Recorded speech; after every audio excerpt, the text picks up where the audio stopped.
et qui nous soutiennent de façon très différente à longueur d'année.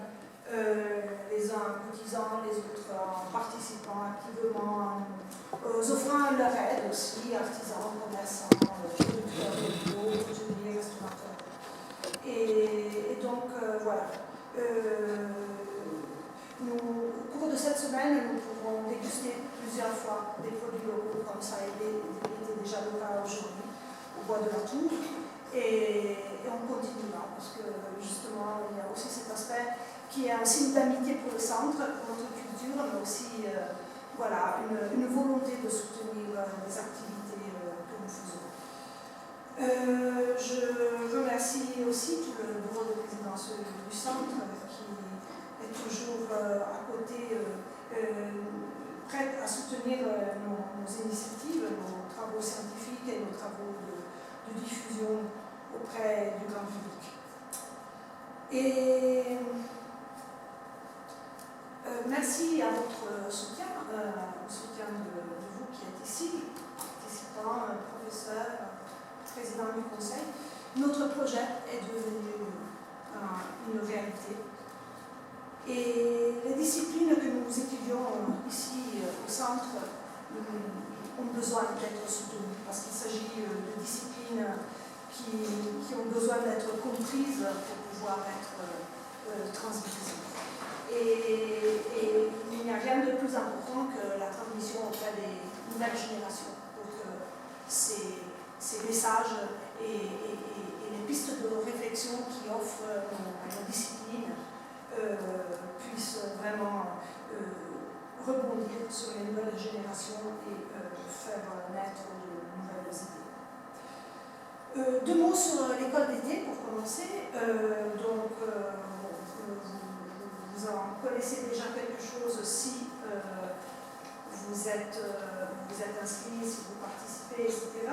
Mais je trouve important de rappeler les deux principes cardinaux de cette école d'été. D'un côté, l'aspect pluridisciplinaire, parce que nous ne sommes pas focalisés uniquement sur la langue, ou sur les structures de la langue, ou sur les pratiques langagières ou sociales, ou sur la culture alpine, mais nous avons vraiment cette ambition de mettre en connexion toutes ces disciplines, tous ces chercheurs, ces étudiants, ces professeurs, et les faire réfléchir ensemble et voir voilà, de ces débats ce qui peut naître.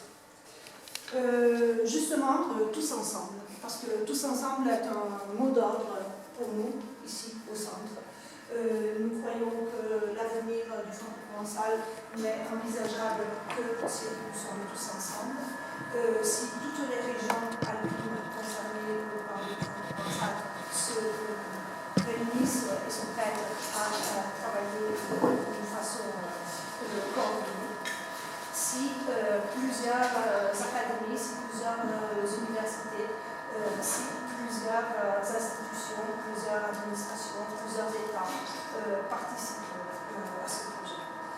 Et justement, ici, c'est un travail collectif, donc ce n'est pas une suite de cours, une suite de conférences, mais le fait de partager des journées, des soirées ensemble permettra vraiment c'est ce que je souhaite en tout cas, d'avancer tous ensemble dans une réflexion qui sera porteuse de résultats. Après, les autres atouts de notre école, on peut les voir facilement quand on arrive, quand on descend du bus ou on se gare et on se regarde autour. Nous avons la chance de partager pendant cette semaine un paysage merveilleux.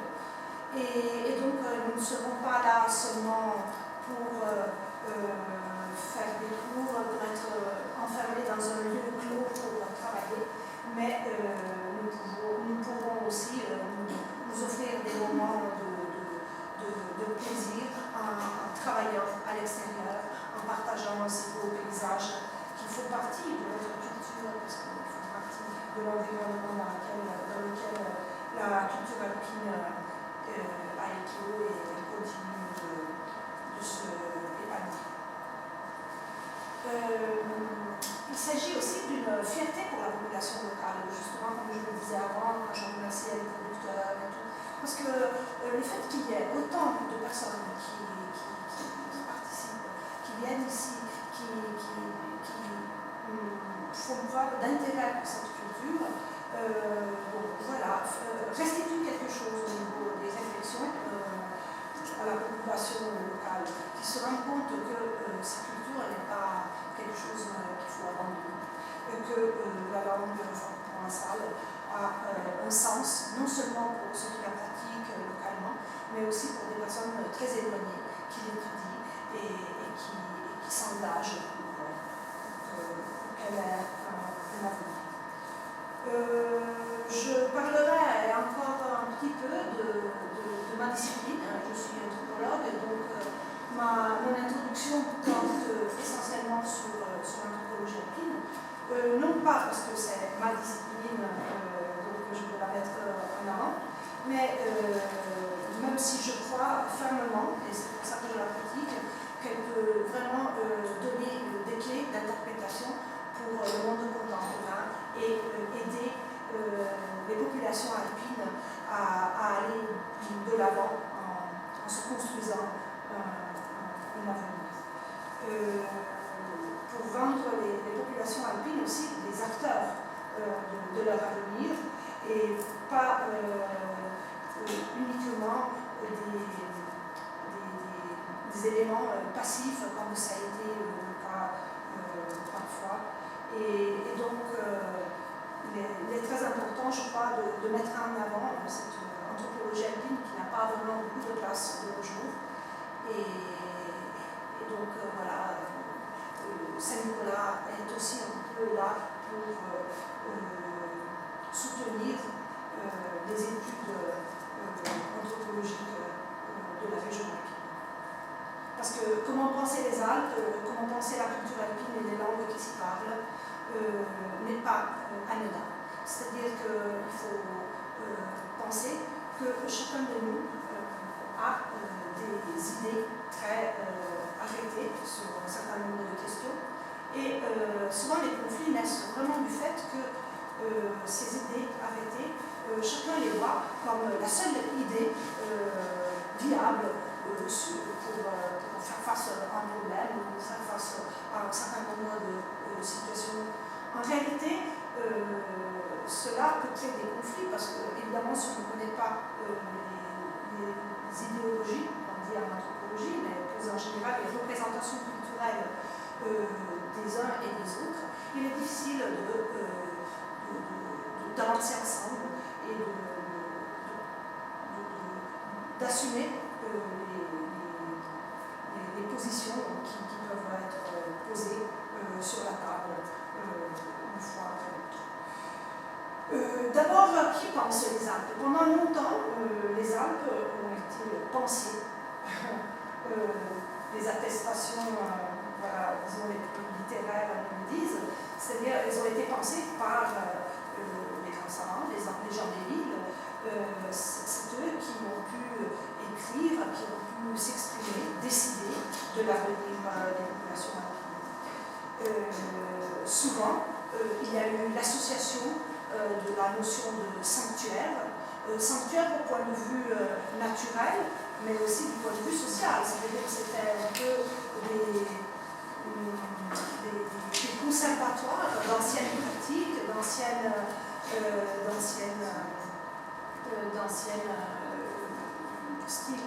styles de vie, des conservatoires de langues aussi très anciennes, de patrimoine matériel. Et sinon, elles ont été aussi souvent interprétées comme dans leur fonction de liaison, c'est-à-dire voilà, un passage. Les Romains déjà passaient, il fallait traverser les Alpes pour aller dans les Gaules, etc. Donc il y a ces deux notions de charnière et de barrière, de zones d'articulation de la topographie du continent et de transit humain. Aires de contact et de flux migratoires. Pourtant, les Alpes occupent depuis l'histoire ancienne, mais encore de nos jours, elles occupent une place centrale à l'Europe.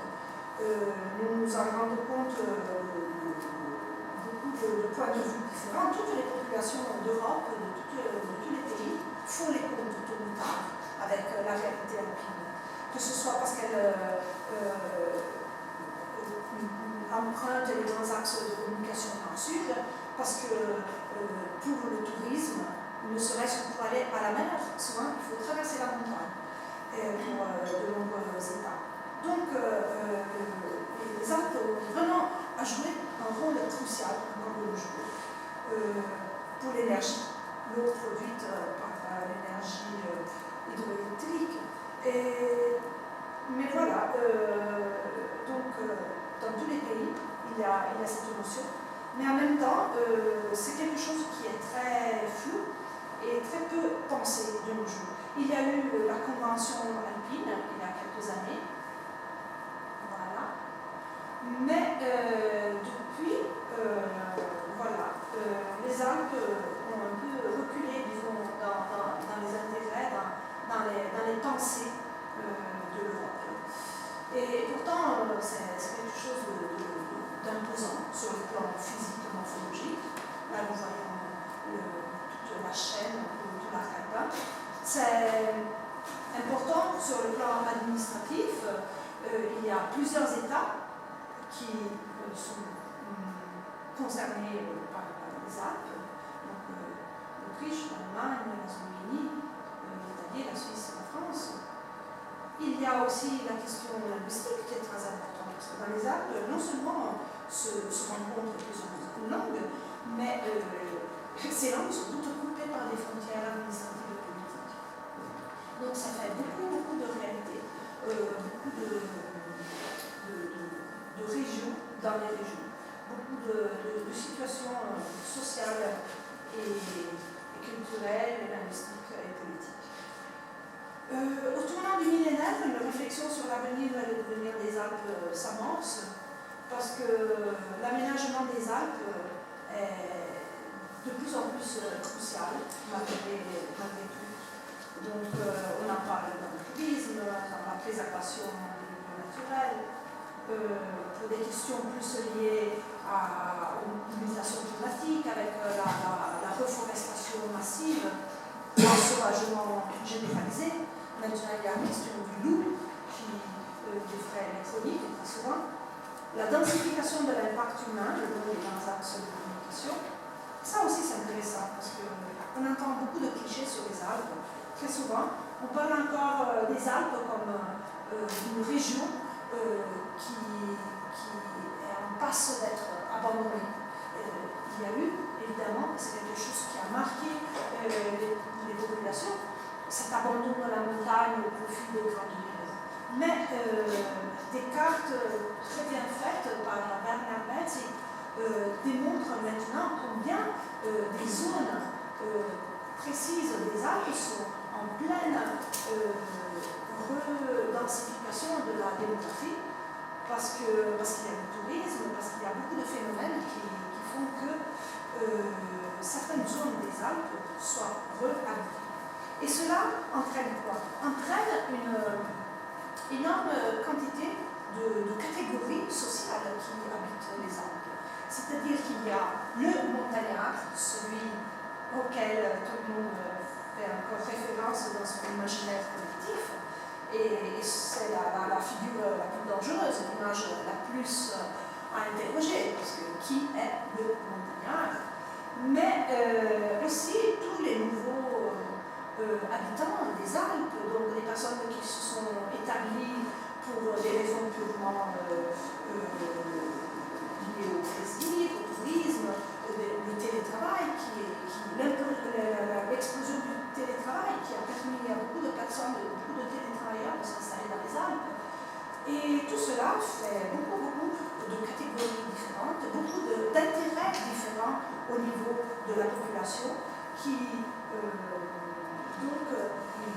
a des visées très différentes sur toutes les notions de base qui, pendant longtemps, dans les montagnes, n'ont pas été discutées. Par exemple, le sens de la propriété privée, la gestion des eaux, la gestion des axes de communication et l'identité, tout, voilà, ça, j'avais oublié de vous montrer, c'est la référence aux 3 cartes que nous venons de voir. Gestion de l'identité, en effet. L'image du montagnard, qu'est-ce que c'est ce montagnard qui, j'invite, je sais que devant moi j'ai beaucoup de linguistes, je crois qu'il est intéressant que tous les linguistes aussi, après on aura l'occasion de discuter les jours à venir, qu'est-ce que c'est le montagnard et quelle est l'idée que le linguiste se fait du montagnard quand il part chercher quelqu'un qui parle le bon patois dans le village. Et voilà, les montagnards sont multiples, appartiennent à des catégories très différentes, ont évolué, oui, donc on ne trouve plus forcément peut-être certaines images de montagnards auxquelles tout le monde en Europe est encore attaché. Il y a des montagnards qui connaissent Provençal par exemple, mais qui l'utilisent à des fins touristiques, peut-être ressortent des anciens produits qui n'étaient même pas valorisés à l'époque. C'était la tranza, c'est ce qu'on va les de la brosse, donc un sous-produit du travail du lait. Et donc c'était la nourriture des bergers d'alpage, ce n'était pas quelque chose de très valorisé. Et pourtant, de nos jours, ça devient un mot qui fait local, qui a un intérêt.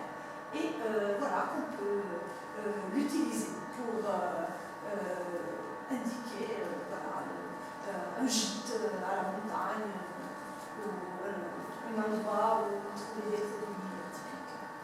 Et bien sûr, il y a encore les montagnards qui travaillent durement la montagne, les fameux foins sauvages du canton de Uri en Suisse, des parois pratiquement verticales où les hommes grimpent avec leurs râteaux très grands, des très grands râteaux, justement pour parvenir à ramasser le plus possible de foin sans se déplacer, parce qu'on ne peut pas déplacer les pieds sans risquer à chaque fois d'évaler des pentes très abruptes. Mais ces pentes vertes et fauchées jusqu'au bout des montagnes sont pour les habitants de ce canton une grande fierté.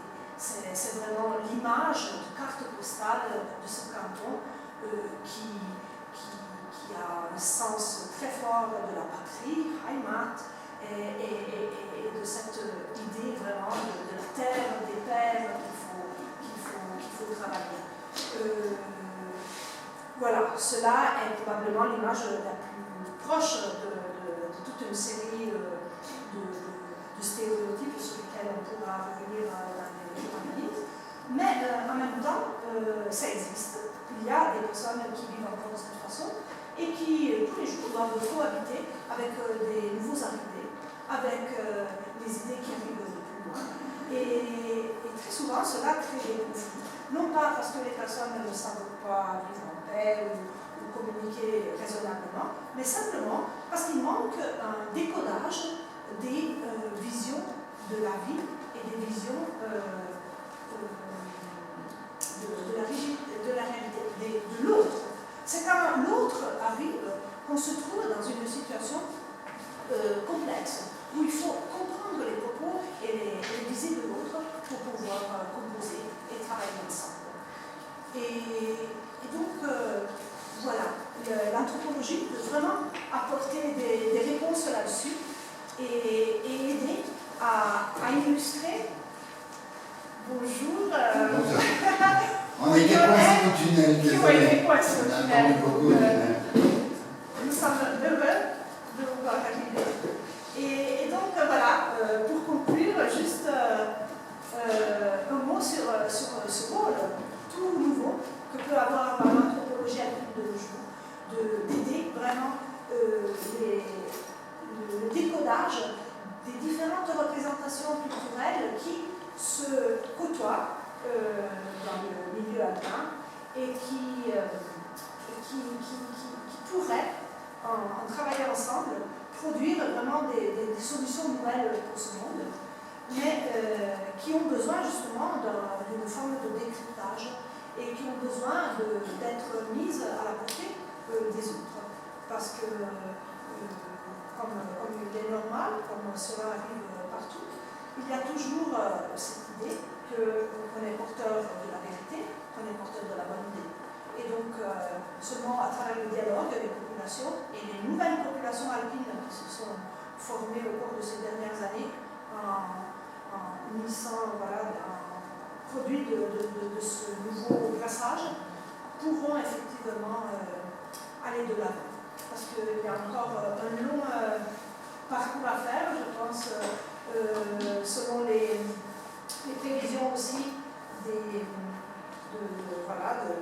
certains scientifiques qui s'intéressent à l'évolution du climat, à la démographie, etc. Les Alpes sont... S'il y a des zones en pleine déprise, il y a des zones qui sont très peuplées en ce moment. Et donc, voilà, il y a beaucoup de choses encore à voir. Tous les aspects de la vie humaine peuvent être repris là-dedans, notamment notre cliché qui mériterait d'être un peu interrogé. C'est la question de l'opposition ville-montagne. Quand on sait que la ville a rejoint presque les sommets, les plus hauts sommets des montagnes, donc ce n'est plus vraiment une opposition ville-montagne, parce que l'urbanisation concerne très fortement les Alpes et les montagnes, mais il y a d'autres aspects qui émergent, de nouvelles formes de localisation qui se reconstituent à partir de ces mouvements de population, de ces nouvelles idées, des forces extérieures qui arrivent et qui font que les choses ne sont plus comme avant. Il faut trouver de nouvelles solutions. Je n'ai pas fait vraiment attention au temps parce que je n'ai pas mis à zéro le compteur. Mais j'espère avoir tracé quelques pistes de réflexion sur cet espace physique qui est évidemment toujours aussi un espace social. Et je terminerai juste avec cette petite citation de Paul Guichonnet. Où vont les Alpes et que faire des Alpes? Il posait ces deux questions qu'il voyait comme urgentes en 1980, dans un ouvrage collectif pluridisciplinaire d'envergure qui a marqué les esprits de beaucoup de monde. Et ces questions attendent probablement encore des réponses. Je pense que l'école d'été, cette édition de l'école d'été, pourra peut-être être un terrain fertile pour tenter de réfléchir aussi à ces deux questions. Et je pense que ce n'est pas quelque chose hors sujet, à partir du moment que vraiment cette question pourrait aussi servir de cadre à comprendre ce qu'on peut faire du franco-provençal, quelle place, quel rôle le franco-provençal peut avoir là-dedans. Compte tenu du fait aussi, bien sûr, qu'il y a une zone franco-provençale qui est à la plaine, qui n'est pas dans les vallées intra-alpines, mais qui quand même fait toujours référence aux Alpes, au Mont Blanc, cette chaîne des Alpes qu'on voit de temps en temps toute petite à l'horizon quand on est en plaine, mais qui n'abandonne jamais complètement l'imaginaire collectif des populations même plus éloignées de la réalité alpine. Et donc je pense que cette interpellation sur le devenir de la culture alpine et le rôle que l'anthropologie alpine peut avoir là-dedans, je pense que ça peut être une piste très intéressante aussi pour analyser le devenir du franco-provençal. Voilà, je laisse la parole aux deux membres de l'équipe scientifique du centre qui sont là pour faire cette première introduction générale et pour poser quelques jalons qui vont être utiles, je pense, pour la suite des travaux. Merci.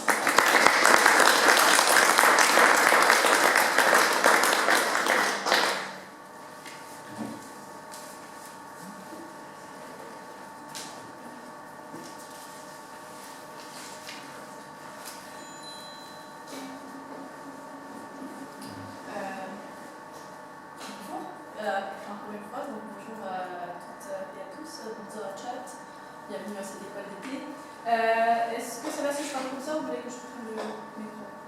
Ça va, c'est bon. Super. Alors, je vais faire un survol assez général, on va dire assez rapide, de la situation, plutôt des situations sociolinguistiques du franco-provençal. Certains d'entre vous le savent déjà, vous connaissez assez bien la situation, mais ça peut être utile pour certains autres, pour continuer ensuite dans les jours qui suivent. Donc, voilà. Je reste encore une seconde ici. Donc, le franco-provençal, c'est la langue qui est parlée dans la région à laquelle on se repère souvent comme la région du Moulin. Ici. Donc, la région entre la France, l'Italie et la Suisse, sachant qu'il y a aussi une enclave à Pouille, au sud de l'Italie, et quelques diasporas en Amérique, et même il y en avait une à l'Amérique du Nord. On va rester dans l'Israël pour l'instant. Donc, c'est le territoire transfrontalier. Et à part le fait qu'il y a 3 pays, si on regarde même comme ça la carte du relief, on voit tout de suite qu'il y a quand même 2 types de territoires très différents. Donc il y a toute cette partie de montagne dans les tropiques et de plaine. Et en fait, on voit que la situation linguistique varie largement selon justement ce type de relief.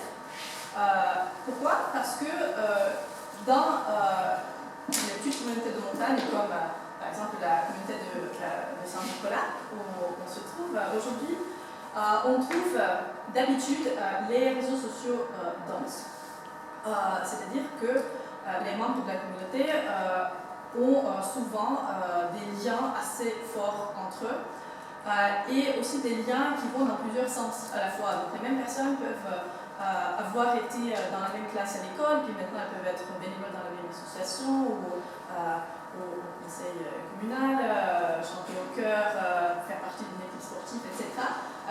Et d'habitude, en général dans le monde, dans des situations où on a ce type de réseaux sociaux très denses, ça favorise à la conservation de certains traits linguistiques, et donc en l'occurrence de la langue locale, qui est le franco-provençal. Contrairement à ça, dans la partie de la plaine, surtout dans les grandes villes, Lausanne, Genève, Lyon, Saint-Étienne, Colombes, etc., la situation typique, ce sont quand même des liens sociaux assez distendus. Ce sont des individus qui sont plus mobiles, mais qui ne sont pas vraiment liés des liens très forts avec les personnes qu'ils rencontrent. Et dans ce type de situation, typiquement, encore une fois dans le monde, et c'est aussi le cas pour le franco-provençal, c'est la langue de plus grande diffusion, donc typiquement la langue officielle du pays, l'italien ou le français, qui devient la langue dominante, d'où le processus qu'on appelle en sociolinguistique la substitution linguistique, c'est-à-dire le processus où la langue qu'on va utiliser dans la conversation de tous les jours va devenir cette langue dominante, la langue officielle du pays, plutôt que la langue locale. Voilà, ça c'est peut-être une première chose à retenir, à avoir en tête. Ensuite, il faut dire que même si on regarde donc, toute cette zone de montagne, la situation varie aussi largement selon les pays et selon le contexte social, économique, politique, etc. Alors, on continue dans le survol, on arrive à la Vallée d'Aoste, on se trouve maintenant. La Vallée d'Aoste, c'est en fait la seule région dans tout l'espace franco-provençal où encore, à l'échelle régionale, le franco-provençal reste la pratique très répandue, où il y a une très grande partie de la population qui le pratique.